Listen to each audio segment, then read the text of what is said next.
Maribel Harkins. I'm a 6th grader at Central. I went to Southwest for elementary school. Chapter 5. The Robot Gravesite.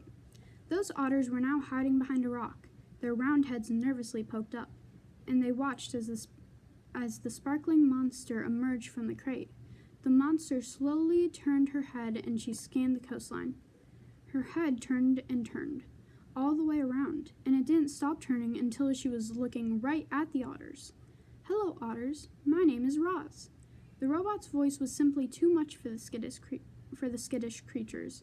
The biggest otter squeaked, and the whole gang suddenly took off.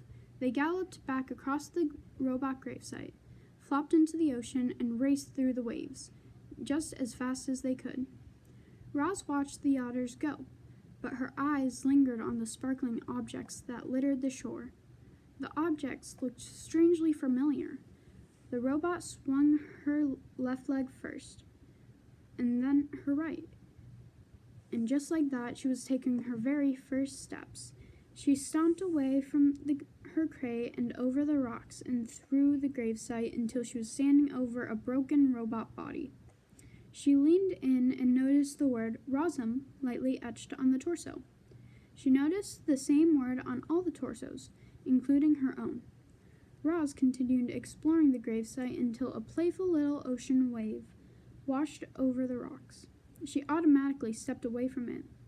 And then a bigger wave sloshed towards her, and she stepped away again. And then a gigantic wave crashed over the rocks and engulfed the entire gravesite.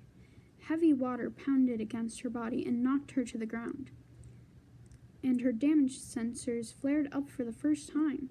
A moment later, the wave was gone, and Roz lay there, dripping and dented, and surrounded by dead robots. Roz could feel her survival instincts, the part of her computer brain that made her want to avoid danger and take care of herself so she could continue functioning properly. Her instincts were urging her to move away from the ocean.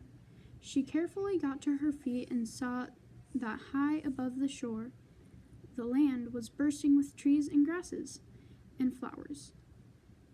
And it looked lush and safe up there. It looked like a much better place for our robot. She had just one problem. To get up there, she would have to climb the sea cliffs.